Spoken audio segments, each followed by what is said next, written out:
Hi guys, and welcome to Total Technik. Today we're working on the Audi Q7. This is the 4L model, and in this video we're going to be showing you how to change the fluid for your transfer case. Let's do it. Now before we get stuck into this job, there's two things that we need to look at quickly. The first is, how often should you change the fluid in the transfer case? Now it's generally recommended that you change this fluid every 80 to 90,000 miles. However, it can be less depending on your driving style. And the other thing to think about is you must make sure that you get the correct fluid for your transfer case. Now thankfully you don't need very much fluid to be able to do this job. Depending on the age of your Q7, if it's the 2007 to 2010, that generally takes 0.85 litres, and the 2011 through to 2015 is a little bit less at 0.65 litres.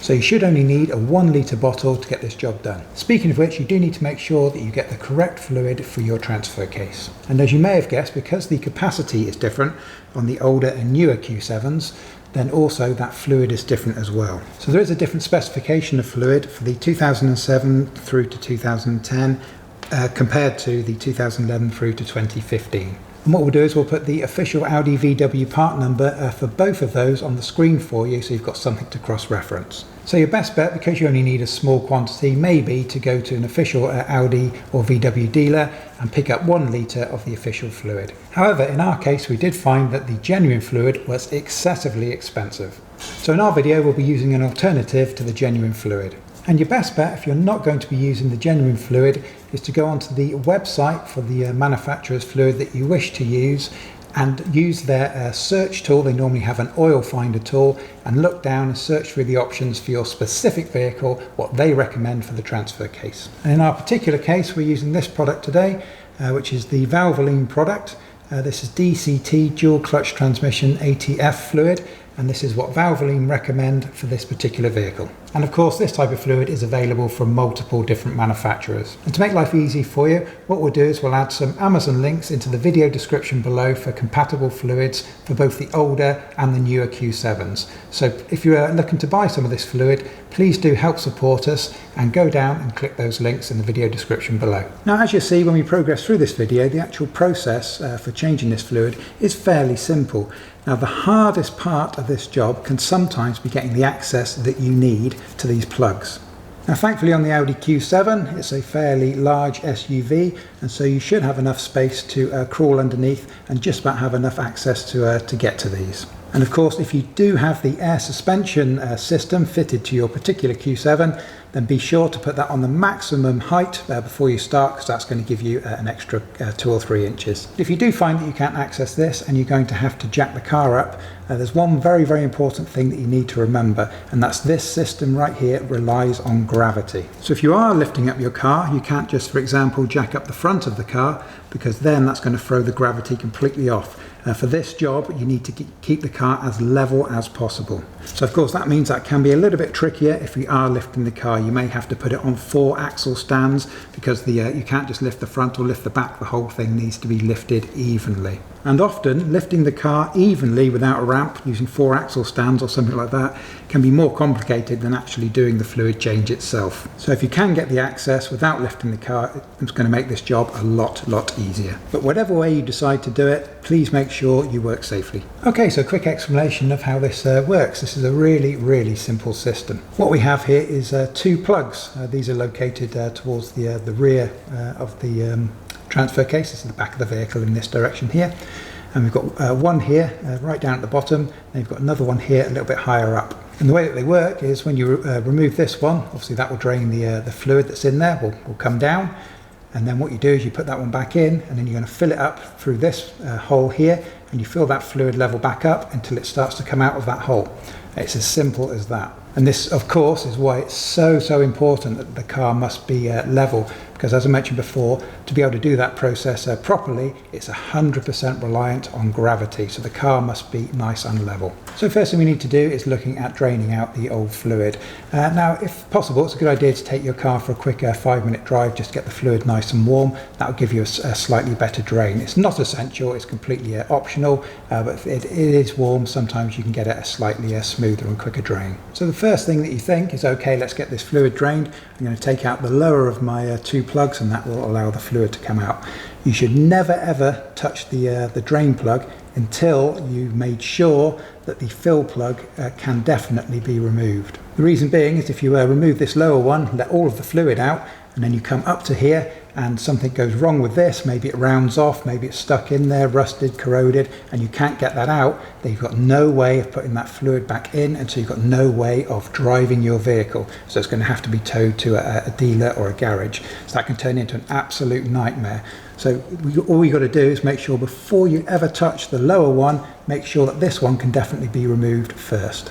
Now the Audi and VW workshop manual does recommend that you replace these plugs every time this fluid is changed. And we will add the part number on screen for you for the genuine plugs. And of course, if you come to do this job and you find that you've got really bad corrosion on your plugs and you're concerned whether you're even going to be able to get it out, you don't want to be putting that same plug back in. So in an instance like that, you definitely want to make sure that you replace it.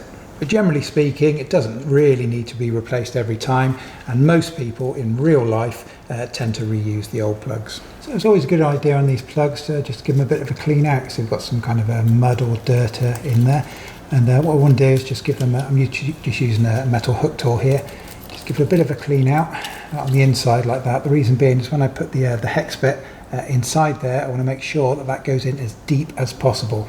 So if that's all corroded in there or there's loads of dirt in there and I only managed to kind of put it in halfway, then obviously that's got a much higher chance of it rounding off. I mean, these aren't in particularly tight, so it's probably not probably won't happen in this instance.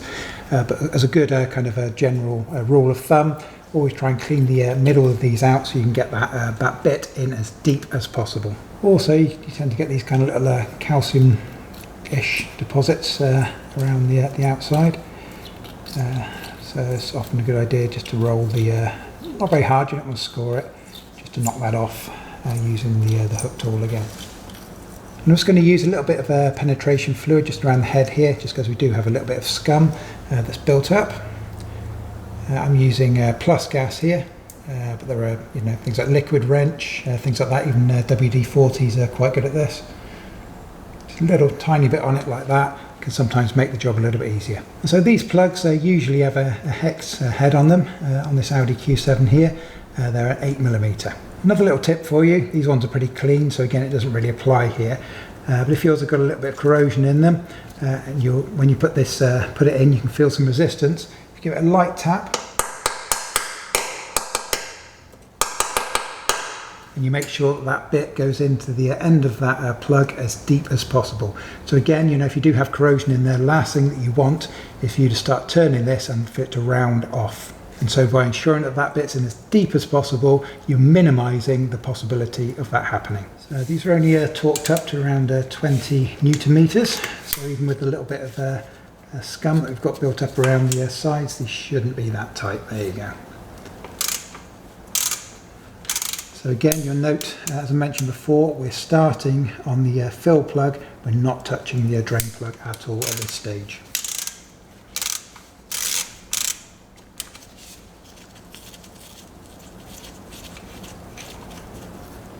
So with the fill plug, if you're not doing the drain straight away, you can just pop that back in like that, just whilst you get yourself sorted. But once you're ready to do the drain, that's always a good idea just to take that out, because what that will do is allow the air to go in here, which will displace the oil, and you get a much smoother flow. So rather than glugging in and out of the air going in and out of this, it can just go in this hole until you get a nice smooth drop in that fluid. So next we're removing the drain plug. Now obviously when you remove this drain plug there will be oil in there, and so oil is going to come out, so you've got to make sure you've got your drip tray ready to catch the oil.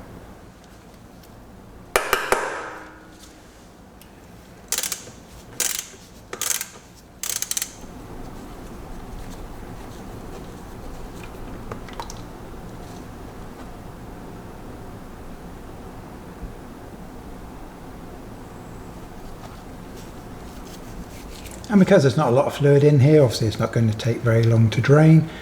We've left this probably about 5-6 minutes, something like that. As you can see, we're down to a really slow drip, so we're ready to continue. Now on the plugs here, they're identical on this particular transfer case. You can see they've got this kind of red coloration. And that's because, as per the Audi and VW workshop manual, when you reinstall these, you're meant to install some of this sealant. And we will add on the screen for you the part number of the genuine Audi VW sealant.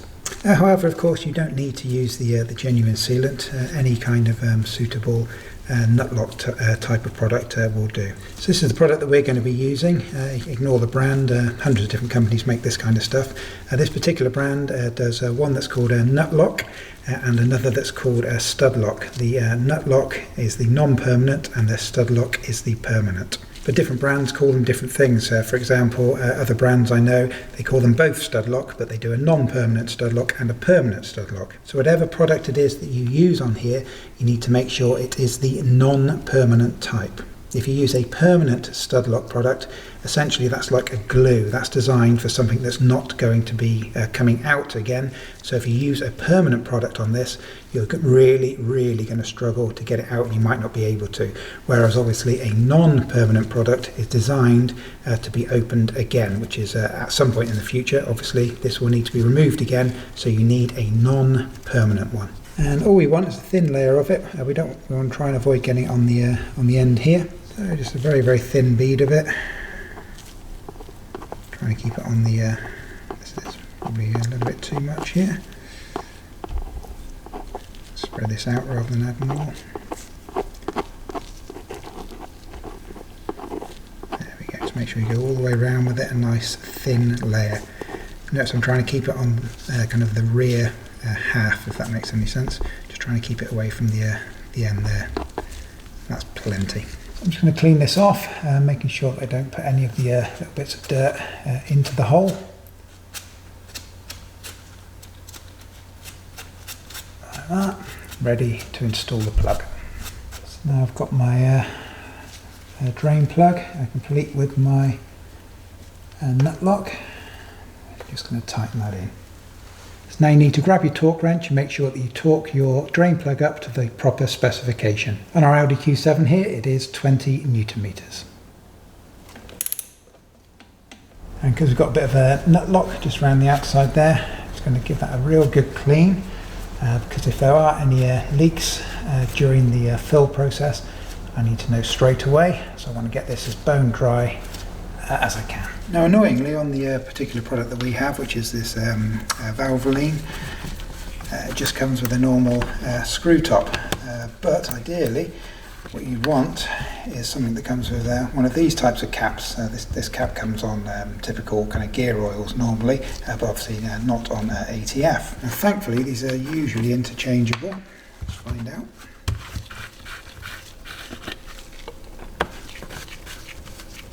Yes.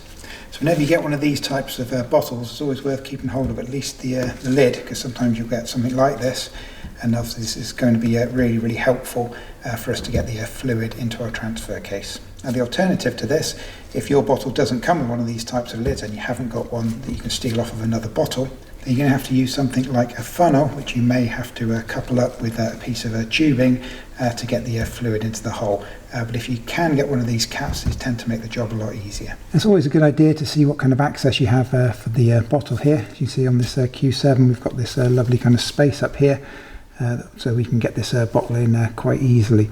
Sometimes it's not quite this easy, and sometimes you may even have to find that you have to feed off a piece of tubing from this to come out kind of out the side of the car, similar to doing a front or a rear diff.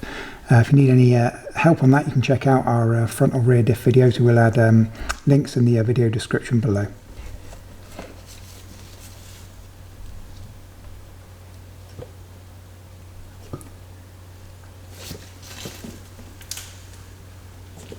So what I'm doing is just gently squeezing the oil in.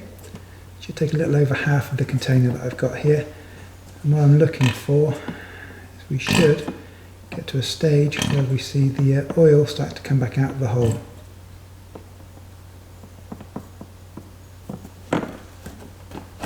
Could be it there. Just going to carry on there. That didn't seem like that could have just been a single drip from the bottle.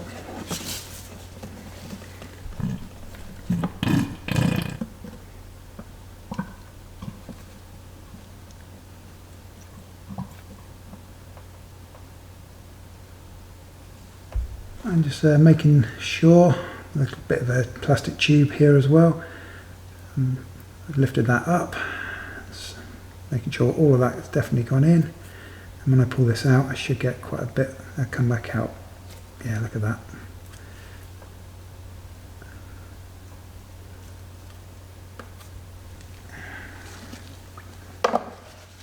Yeah, we've got a good flow there. So yeah, we are definitely at a good level. And here we are about 2 minutes later. You can see we've still got this very, very slow drip.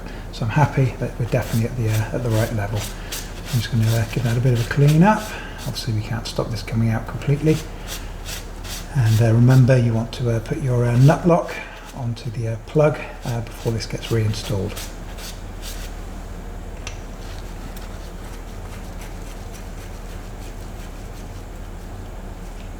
And then again, torque this plug up to the correct specification.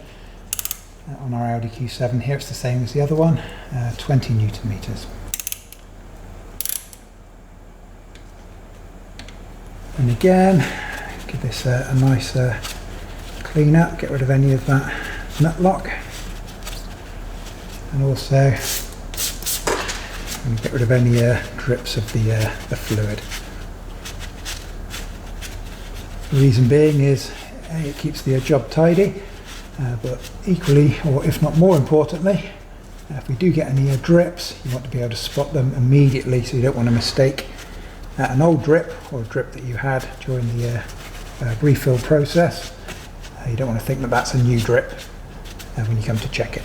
So there we go, come to the end of the process. We definitely used nearer 0.85 litres, despite ours being a 2012 Audi Q7. This should have been 0.65, but we definitely used far closer, if not bang on, 0.85.